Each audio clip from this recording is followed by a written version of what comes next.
오늘은 예고해 드린 대로 온 구역 참여 예배로 드립니다. 오늘 초청받아 오신 모든 분이 하나님의 은혜 가운데 거하기를 축복합니다. 오늘 이 예배를 통해서 돌아오길 기다리시는 하나님의 마음을 깨닫고 구원의 믿음 가운데 굳게 서는 여러분 되시기를 바랍니다. 그리고 새롭게 기쁨으로 신앙생활하는 출발점이 될 수 있기를 간절히 바랍니다. 또 온구역 참여 예배를 위해서 기도하고 수고한 모든 교우들에게도 감사의 말씀을 드립니다. 여러분의 헌신과 충성을 하나님이 아시고 큰 복을 주실 줄 믿습니다. 오늘 본문은 유명한 예수님의 비유 말씀인데 본래 이 비유에는 두 아들이 등장합니다. 그러나 봉독한 본문은 둘째 아들에게 집중하고 있기 때문에 둘째 아들과 관련된 내용을 정리해서 말씀드립니다. 어느 날 둘째 아들이 아버지께 가서 자기 몫의 재산을 달라고 요구했습니다. 당시 유대 사회에서 아들이 유산을 받는 것은 아버지 임종 직전에 받는 것이 관례입니다. 그러므로 아버지가 건강하신데 아버지께 가서 자기 몫의 재산을 달라고 요구하는 것은 불효막심한 행동입니다. 그런데 이 둘째 아들의 심각한 문제는 아버지의 재산을 탐냈다는 것에 있지 않습니다. 아버지가 함께 사는 것을 싫어했다는 데 있습니다. 이제 아버지와 함께 사는 것이 너무나 답답하고 힘드니 내가 아버지를 떠나 세상으로 나가 내 마음대로 살겠습니다. 이것이 가장 큰 문제였습니다. 그런데 아버지는 둘째 아들의 불효한 요구를 들어줍니다. 그래서 둘째 아들은 며칠이 지나지 않아서 재산을 다 정리해서 아버지를 따라 먼 나라로 가버립니다. 이 먼 나라로 갔다는 것은 다시 아버지께로 돌아올 길이 없습니다. 난 아버지 이제 완전히 떠나서 독립하겠습니다. 이런 의미로 이해할 수 있습니다. 둘째 아들은 아버지보다 세상을 더 사랑했고 가족보다도 그 자신을 더 사랑했습니다. 아주 불효막심한 아들입니다. 예수님께서 이 비유를 통해서 우리에게 말씀하시는 바는 분명합니다. 둘째 아들은 하나님을 떠난 사람입니다. 하나님을 떠나서 자신의 육체와 마음이 원하는 대로 그렇게 살겠다는 사람입니다. 오늘날 세상은 그런 사람을 신의 굴레에서 벗어난 자유인이다 칭송할 수 있지만 그는 자유를 누리는 것이 아니라 방종하고 있는 것입니다. 왜냐하면 본래 사람은 하나님과 영적으로 교제하고 하나님을 찬송하도록 지음을 받았기 때문입니다. 그런데 그런 사람의 본분을 망각하고 자기 마음대로 하나님을 따라서 살면은 절대 행복할 수 없습니다. 세상과 마귀의 종이 되고 결국 망하게 됩니다. 우리는 그러한 사실을 오늘 본문을 통해서 확인할 수 있습니다. 둘째 아들은 자기 몫의 재산을 처분해서 먼 나라로 가서 마음껏 살아갑니다. 13절 하반절은 거기서 허랑방탕하여 그 재산을 낭비하더니라고 증거합니다. 그리고 어떻게 됩니까? 다 없앤 후 그 나라에 크게 흉년이 들어 그가 비로소 궁핍한지라. 그 많던 재물 다 허비했습니다. 옆에서 살갑게 간이라도 빼줄 것 같았던 친구들도 다 떠났습니다. 그리고 그 나라에 흉년이 들었습니다. 그러니 배가 고프게 된 것이지요. 일의 심각성을 그가 깨달았지만 이미 늦었습니다. 돈도 없고 친구도 없고 도와줄 사람도 없으니 그 허기진 배를 붙잡고 어떻게 해야 될까 고민하다가 그는 그 나라 한 백성에게 찾아가서 스스로 종이 됩니다. 15절에 부처산이라는 말은 어떤 사람의 하인이 되었다는 고대적 표현입니다. 그렇게 종사를 해서라도 이 허기진 배를 채워야 되겠다. 그는 그렇게 생각합니다. 그러나 종살이 하면서도 그는 배고픔을 만족시키지 못했습니다. 그래서 그는 인간 이하의 행동을 결정합니다. 그가 주인의 돼지를 치는데 돼지가 먹는 지엄 열매를 먹고 그나마 고픈 배를 채우겠다는 것입니다. 그러나 그마저도 그는 마음대로 할 수 없었습니다. 아마도 하인 중에서 말단이어서 돼지가 먹는 지엄 열매에도 그의 손을 댈 수 없었기 때문일 것입니다. 의기양양하게 아버지를 떠나 나 행복하겠다라고 자신하며 떠난 그는 아주 비참한 모습으로 추락했습니다. 사랑하는 여러분, 이 둘째 아들의 비참함을 통해서 우리가 깨닫게 되는 진리가 무엇입니까? 하나님을 떠난 사람이 비참해진다는 것입니다. 하나님의 외면한 사람이 비참해진다는 것입니다.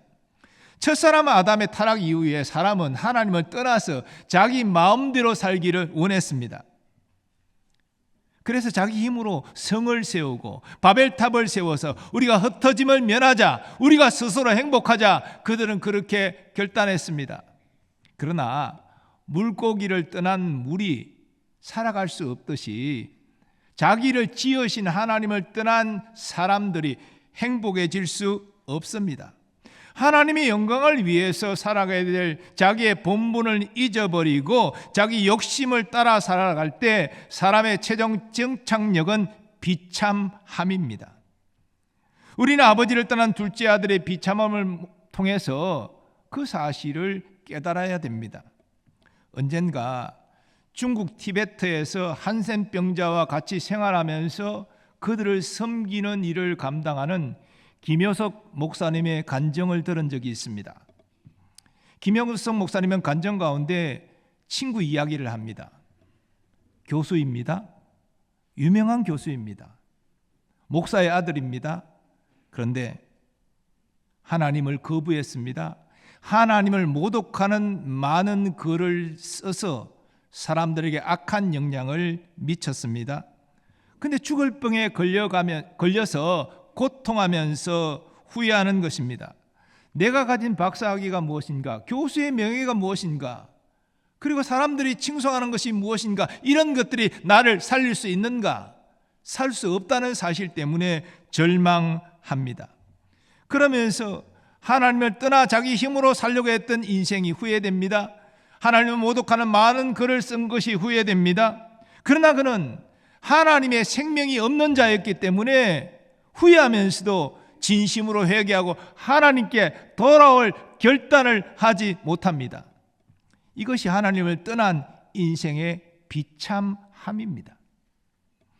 그러나 둘째 아들은 비참한 가운데 계속 머물러 있기를 거부합니다. 그는 어둠에서 빛으로 나오기로 결단합니다. 시작을 어떻게 하고 있습니까? 17절을 보십시오. 이에 스스로 돌이켜 이르되, 먼저 그는 자신의 잘못된 삶을 인정했습니다. 자신의 잘못된 삶을 깨닫고 그 비참함에서 나오기로 결단한 것입니다. 그리고 그는 풍족한 아버지의 집을 생각합니다. 내 아버지에게는 양식이 풍족한 품꾼이 얼마나 많은고, 아버지 집에는 품꾼조차도 지금 자기 처지보다 훨씬 풍족하다는 것입니다. 그러나 둘째 아들은 생각에만 머물지 않았습니다. 그 생각을 행동으로 옮깁니다. 내가 일어나 아버지께 가서 이르기를, 아버지, 내가 하늘과 아버지께 죄를 지었사오니 지금부터는 아버지의 아들이라 일컬음을 감당하지 못하겠나이다. 나를 품꾼의 하나로 보소서 하리라 하고 이에 일어나서 아버지께로 돌아가니라. 우리는 본문에서 이 돌아온 아들과 아버지가 극적으로 만나는 장면을 보게 됩니다. 20절을 보십시오. 아버지는 거리가 먼데도 남루한 거지 행색의 둘째 아들을 한눈에 알아보았습니다.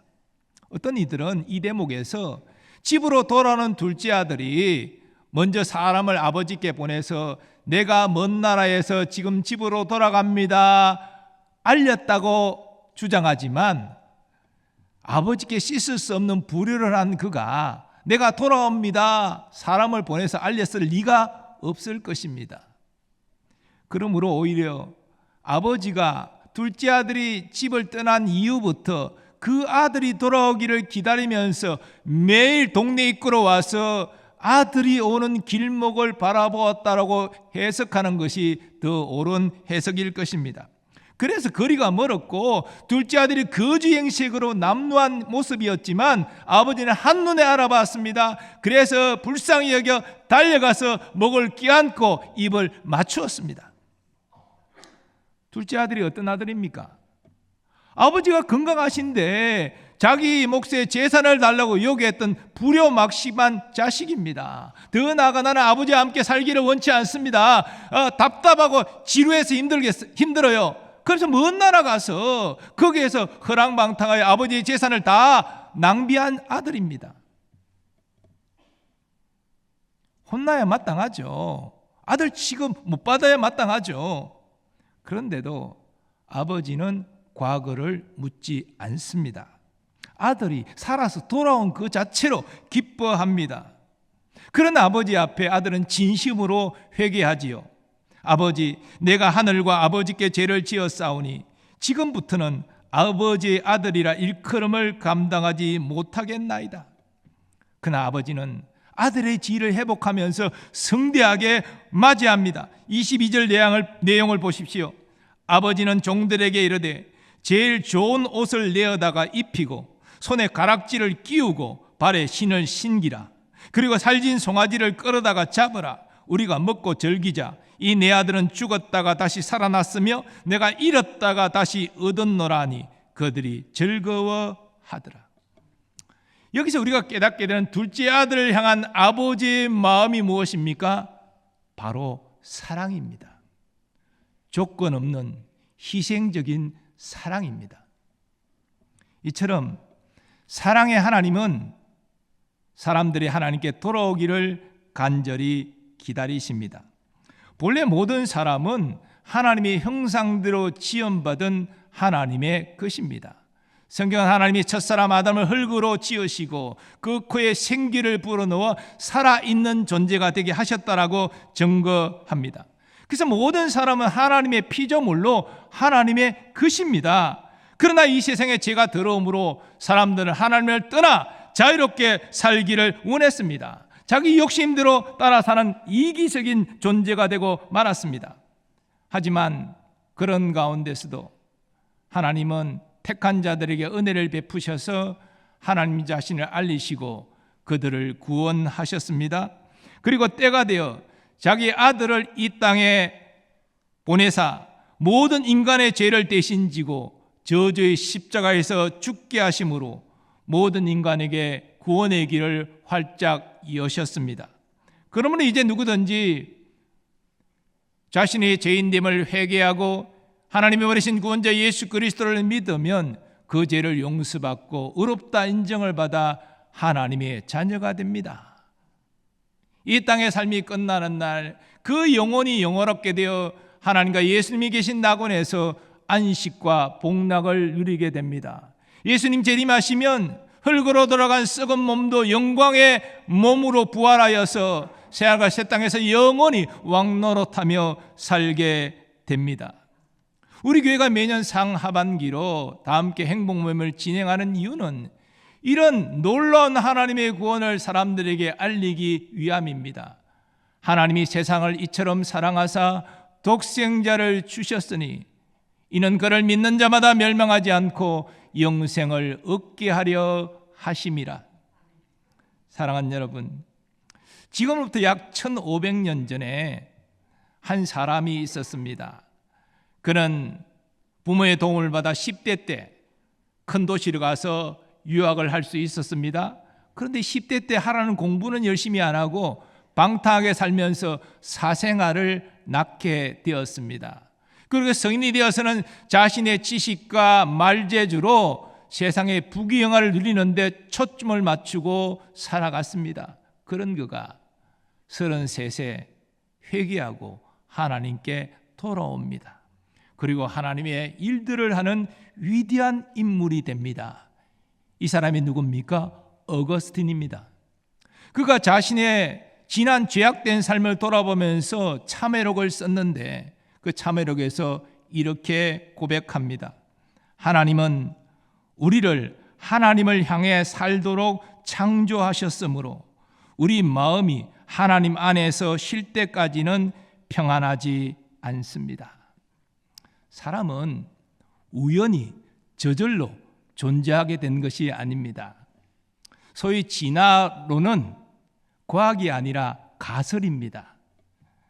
그것을 과학처럼 가르치고 받아들이는 것이 문제가 있죠.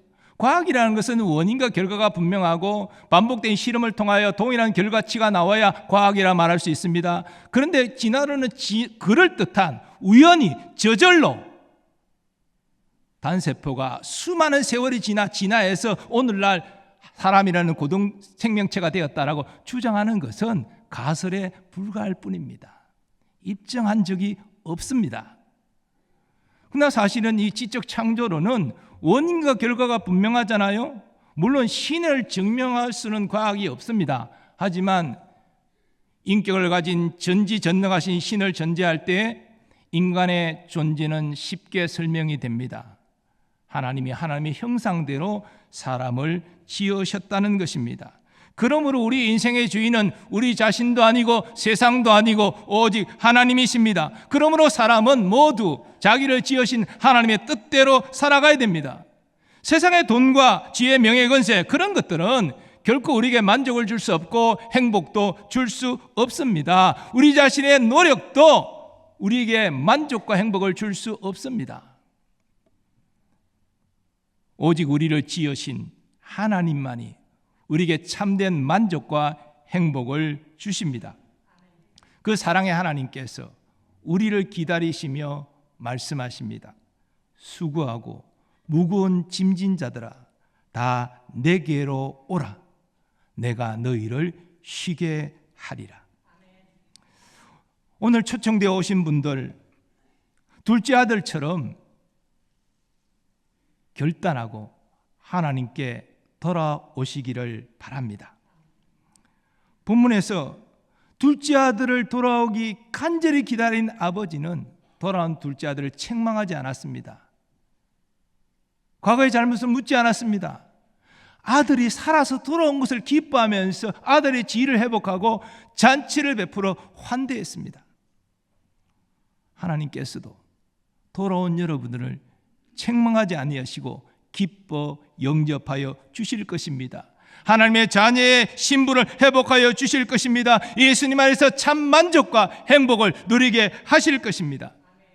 오늘 초청되어 오신 분에게 모든 분에게 이런 주의 은혜가 있기를 축복합니다. 오늘은 교회력으로 대림절 시작하는 첫째 주일입니다. 대림절은 예수님의 오심을 생각하고 또 다시 오실 예수님을 기다리는 절기입니다. 이런 의미에서 여러분과 저도 돌아오기를 기다리시는 하나님을 생각해야 됩니다. 무슨 이야기입니까? 오늘 본문에는 아버지를 떠나서 허랑방탕했던 둘째 아들이 중심으로 나오지만 오늘 본문에 이어지는 이야기는 아버지 곁에서 아버지를 도왔지만 마음이 아버지께 가 있지 않은 첫째 아들이 등장합니다. 우리 교우들은 둘째 아들은 아닐지라도 첫째 아들의 상황 가운데 있을 수 있습니다. 주일 빠지지 않고 예배드리고 나는 봉사를 했지만 진정으로 나를 지으시고 나를 사랑하신 하나님께로 내 마음이 향해 있지 않고 세상과 세상의 것으로 내 마음이 향해 있을 수 있다는 것입니다. 그러나 말씀드린 대로 세상과 세상의 것은 우리에게 참 만족과 행복을 주지 못합니다. 우리가 재물이 많아서 또 우리가 지위가 있고 또 인기가 있어서 뭔가 성공할 것처럼 우리가 들떠있을 그런 상황 가운데 처해 있지만 세상의 것은 우리가 바닷물을 움켜 잡은 것 같아서 금방 흘러서 아무것도 남지 않게 됩니다.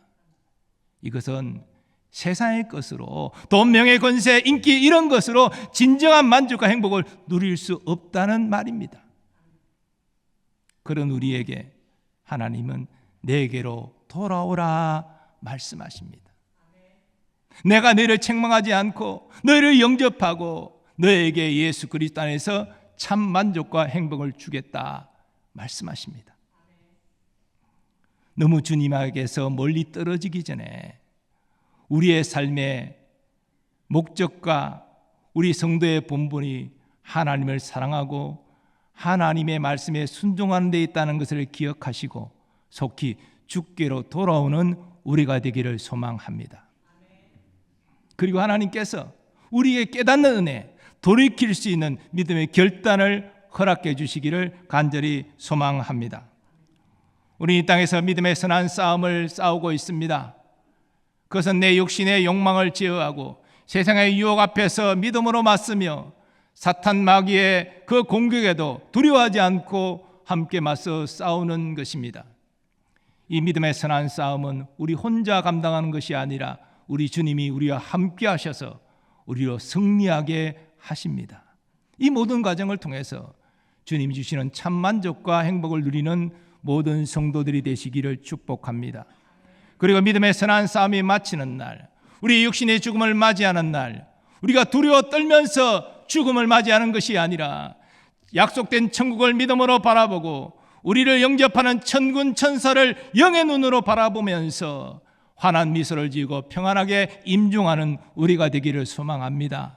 그래서 우리의 영혼이 우리를 두 파 벌려 안으시고 맞이하시는 사랑의 하나님을 기쁨으로 만날 수 있기를 간절히 소망합니다. 우리는 모두 하나님의 은혜를 받아 하나님의 자녀가 된 자들입니다. 그런데도 우리는 때로 하나님보다, 하나님 나라보다 세상과 세상의 것에 우리의 마음을, 우리의 몸을 빼앗길 때가 있습니다. 오늘 말씀을 통해서 주께로 돌이키는 우리가 되기를 원합니다. 우리의 완악함에도 끝까지 포기하지 아니하시고 끝까지 우리를 사랑하신 하나님께 감사와 찬양과 영광을 올려드립니다. 이제 가능하신 분들이 일어나셔서 오늘 말씀 생각하면서 결단 찬양 올려드리겠습니다.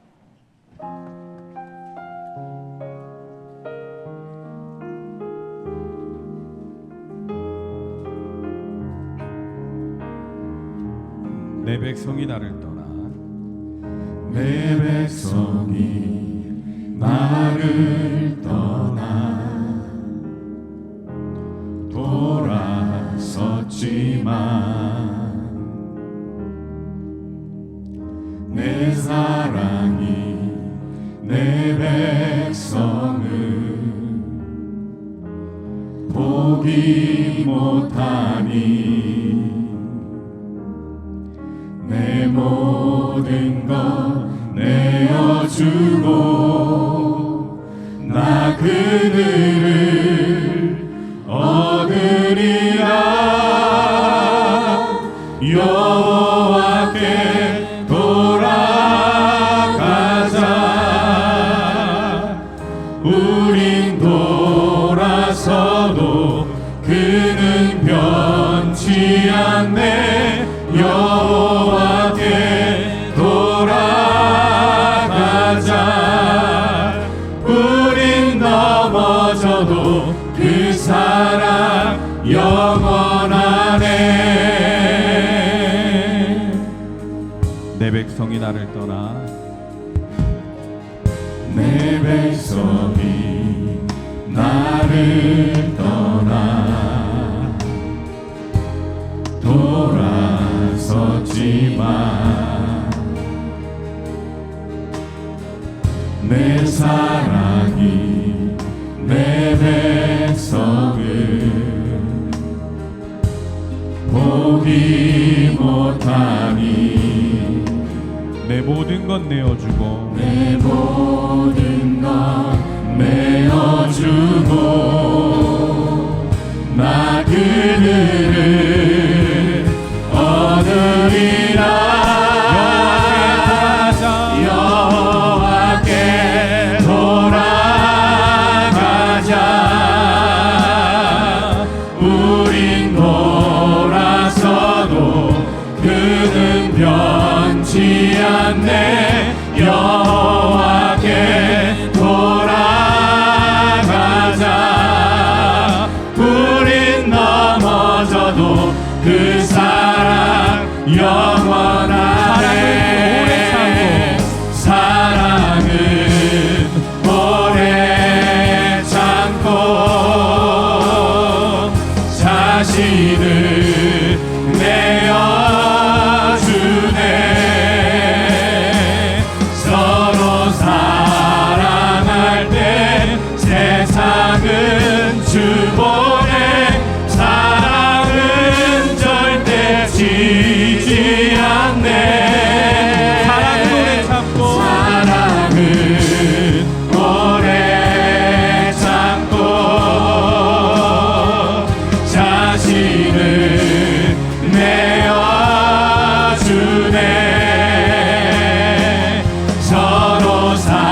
지지 않네.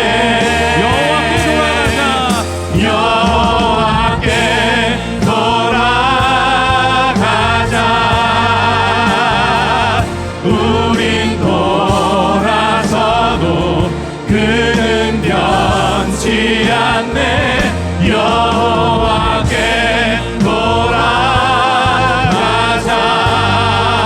우린 넘어져도 그 사랑 영원하네. 여호와께 돌아가자. 우린 돌아서도 그는 변치 않네. 여호와께 돌아가자. 우린 넘어져도 그 사랑 영원하네.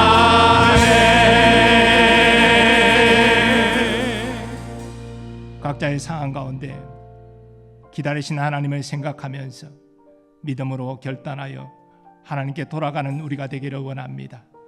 우리의 과거의 잘못을 책망하지 않고 두팔별려 안으시며 기뻐하시는 하나님을 만나게 될 줄 믿습니다. 하나님 우리 모두에게 이런 은혜를 허락하여 주옵소서. 주님 품으로 안겨서 주님 주신 목적을 따라 참 평안과 행복을 누리는 복된 인생이 되게 달라고 주 한번 외치고 통성으로 기도하겠습니다. 주여 아버지 하나님, 우리가 둘째 아들의 처지에 있더니 아니면 첫째 아들의 처지에 있더니 우리를 돌아오기를 기다리시는 사랑하는 하나님을 생각하며 이 시간 평안을 결단하며 나가기를 원합니다. 세상의 숱한 것들이 우리의 행복을 줄 것처럼 우리를 유혹하지만 아버지 하나님의 공부는 자녀의 공부를 이룬 그곳에는 진정한 만족과 행복이 없음을 알게 하시니 감사합니다. 그대 아버지여, 우리가 지원받는 목적에 하나님을 사랑하고 하나님 말씀에 순종하여 하나님의 영광을 위하여 살아가게 하여 주옵소서. 주께 돌아와 주의 영광을 위한 삶이 생각하고 하나님께 함께 하시고 진정한 만족과 행복을 다하여 주실 줄 믿사오니 사랑의 증거를 잊지 않고 주님께로 돌아가는 우리가 되게 하여 주시옵소서. 주님의 거룩하신 사랑을 우리가 누리게 하시고 그 주님의 은혜로 감사와 기쁨을 회복하는 우리 모든 성도들, 오늘 초청된 모든 분들이 되게 하여 주시옵소서. 여호와께 돌아가자. 우린 넘어져도 그 사랑 영원하네. 거룩하신 하나님, 우리 가운데 연약한 자들이 있습니다. 육신의 질고로 투병하는 분들이 예배 중에 치유받는 은혜를 누리게 하시고 마음의 깊은 상처가 치유받는 기쁨을 누리게 하시며 삶의 무거운 짐이 다 내려지고 주님 주시는 평안을 누리게 하시며 영적 침체에 빠진 이들이 있다면 첫사랑의 감격을 회복하는 그러한 은혜가 있게 하여 주옵소서. 이 시간 우리의 자녀 손들을 위해서 축복하며 기도합니다. 신앙을 아름답게 기대하는 믿음의 자손들 되게 하시고 저들의 성장과 학업, 진학, 취업, 결혼과 잉태와 출산과 도모하는 모든 일들이 하나님의 크신 인도하심 아래 있게 하여 주옵소서. 국방을 의무로 다하는 우리 자녀들을 보호하여 주시고 건강한 몸과 마음으로 돌아오게 하여 주옵시고 유학 중인 자녀들이 지혜를 가지고 학업을 잘 마치고 주님께 또 사람들에게 유익을 주기 위하여 귀하게 쓰임받게 하옵소서. 주의 몸된 교회를 섬기는 모든 일꾼들 사랑하여 주시고 저들의 가정과 생업에 주의 복을 내려 주옵소서. 선교사님들과 그 가족들을 지켜 보호하여 주시고 복음의 능력, 성령의 능력으로 귀한 선교 사명 감당케 하옵소서. 우리나라 우리 민족에게 주의 긍휼과 자비를 베풀어 주셔서 위정자들이 사리사에게 매이지 않고 국민을 위하여 헌신함으로 국가적인 여러 문제들을 잘 해결해 나가고 국민의 생활을 평안케 하옵소서. 남북의 평화복음 통일도 오직 주님만이 이루실 수 있으십니다. 속히 이루어 주셔서 이산 가족의 눈물을 웃음으로 바꾸어 주시고 우리 민족이 함께 하나님을 예배하고 땅까지 복음 전가하는 선교 민족으로 쓰임받게 하옵소서. 오늘 초청되어 오신 모든 분들이 하나님의 크신 사랑을 알고 그 품에 안기는 복을 누리게 하여 주옵소서. 이제는 우리 주 예수 그리스도의 은혜와 하나님 아버지의 무한하신 사랑하심과 성령님의 역사하심과 교통하심이 하나님을 떠난 모든 이들이 돌아오기를 기다리시는 하나님의 마음을 알고 하나님을 일생 사랑하고 하나님 말씀에 순종하여 하나님 주시는 진정한 만족과 행복을 누리기로 결단하는 모든 주의 자녀들의 삶의 범사 위에 이제로부터 영원까지 함께 하시기를 축원하옵나이다. 아멘.